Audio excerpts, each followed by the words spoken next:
Shahrukh, you are known as a king of romance, और ये गाना भी एकदम ही रोमांटिक है, वेरी टची है.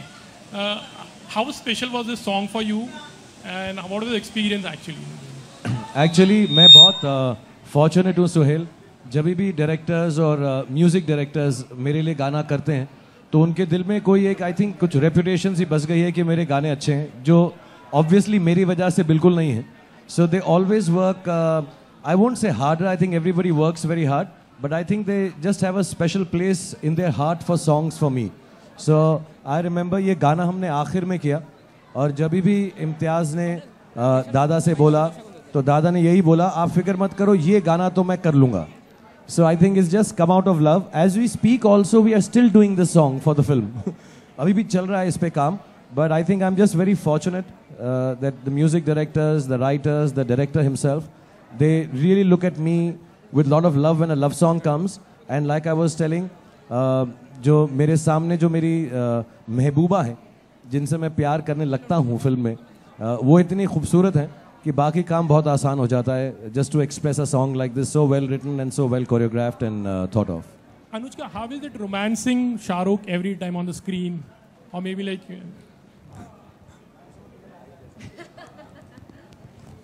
extremely easy. You know, he has a lot of genuineness. If you see this song, his eyes have a lot of genuineness when he looks at you in love. So whatever he's saying कि बगल में कौन सी लड़की है, सामने कौन सी लड़की है, वो देख के मैं रोमांस करता हूँ. But in my opinion Shahrukh can romance this mic also and look at the mic with the same kind of love he would look at the most beautiful woman in the world. As long as you're holding it, I can romance it. Otherwise, no. So it is very easy and it's beautiful for me. I mean, to do a film with him in which I'm doing a romantic film with him and to shoot a romantic song with him, it's a great feeling inside. It feels very good. And then to see it on screen and then Preetam Da का गाना इतना अच्छा music दिया है. The song is so beautiful. The lyrics are so amazing. इरशाद कामिल ने जो lyrics लिखे हैं मुझे बहुत बहुत पसंद है. लाइक मेरे दिल के बहुत करीब है, तो मेरे को बहुत सुंदर लग रहा है गाना, बहुत ज़्यादा. How do you relate yourself to Harinder the character? Actually Imtiaz ने जब ये कैरेक्टर लिखा था, आई थिंक नॉर्मली डायरेक्टर्स अपनी ज़िंदगी में से कुछ हिस्से, एक्सपीरियंसेस या सोच या समझ निकाल कर कैरेक्टर लिखते हैं. और मैंने पहले भी बोला है and I will say it again, I think Imtiaz जो हैं कोई भी स्टोरी एक लड़की के पॉइंट ऑफ व्यू से ज़्यादा सोचते हैं. What a girl would feel and what would a girl like a character or an actor or a man to be like. And I kind of मैं उससे इस बात में बहुत how do I say, I kind of agree with him emotionally.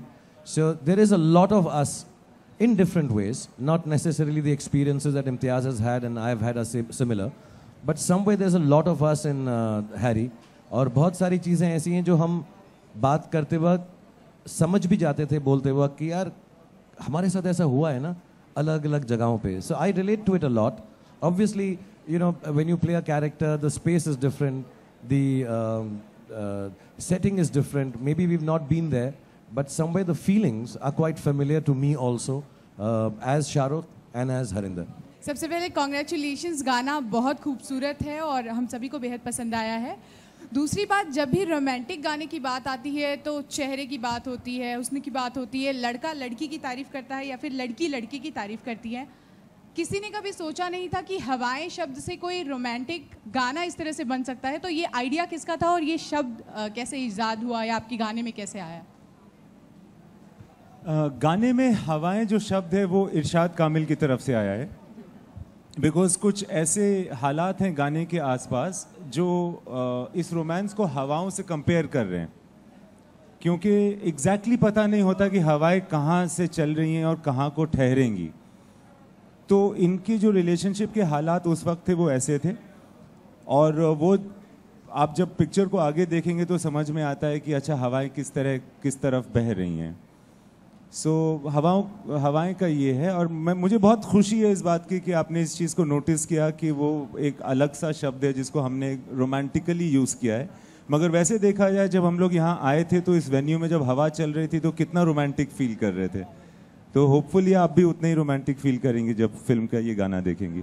Since it's a love story again, People love to see you in that avatar. We have always been loving you in this genre. And I'm sure all the wives and girlfriends out there would be asking their husbands and boyfriends to learn from you.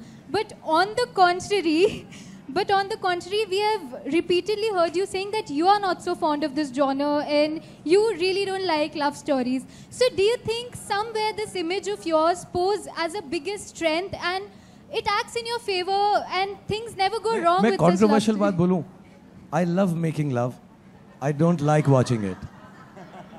अच्छा है ना ये, हाँ, कि मुझे making love is happier than just watching it.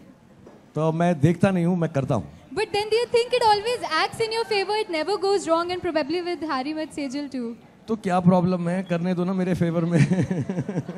अच्छा ही है ना अगर लोग प्यार कर रहे हैं. बट जेन्युइनली मैं बताना चाहता हूँ, इट्स नॉट कि I don't like love stories. I think थोड़ा मिस इंटरप्रेट है. It's just that the kind of person I am, I enjoy comedy more because I would like to believe I am a boy. तो मुझे action बहुत अच्छा लगता है. Love stories भी बहुत अच्छी लगती है and I see a lot of them because of my daughter now. All of them. वो क्या है, 21 days, 27 ड्रेसेस, 13, सब चीज़ें देख चुका हूँ मैं और मुझे बहुत खूबसूरत लगती हैं. And I just tell you a moment, मैं यही गाना कर रहा था and for me the most touching moment of the film is कि मैं कर रहा था तो इम्तियाज़ ने कट नहीं कहा. And after I finish singing as much as I remember, just like Dada, the lyrics as many as I could remember, Imtiaz came and shook my hand and he said, you know, it's really nice, आप अभी भी प्यार वैसा ही करते हो जैसे आपने शुरुआत की थी. It's really nice to see you like that. I feel these things. I genuinely do. It's not that I'm acting it out. Of course, I feel being bad also in movies. I feel being other scenes also. But I guess something just works in this. By some chance, some of the films that I've done, which have been love stories, have done so well, and people have loved them for so many years. I think एक ऐसा माहौल सा बन गया है. I like it. I love doing love stories. मुझसे उस दिन हम जब फिल्म शूट कर रहे थे, अनुपमा चोपड़ा ने पूछा था कि आप अगेन लवर बन रहे हो. I'm no longer a lover. I am love. I genuinely feel that. In a good way. I'm not being pompous. I am love. I feel it. I understand. I like to analyze it. I like to sense it. And somehow that comes through, I guess, in the movies. And I'm very fortunate that you have a director like Imtiaz. You have an actress like, because I'm very shy. So if you have a friend like Anushka with you, it helps open up. You have music directors and composers who are giving it so much more than I can perhaps bring to the table. So it's a fortunate effort of my team. I think they also like making love.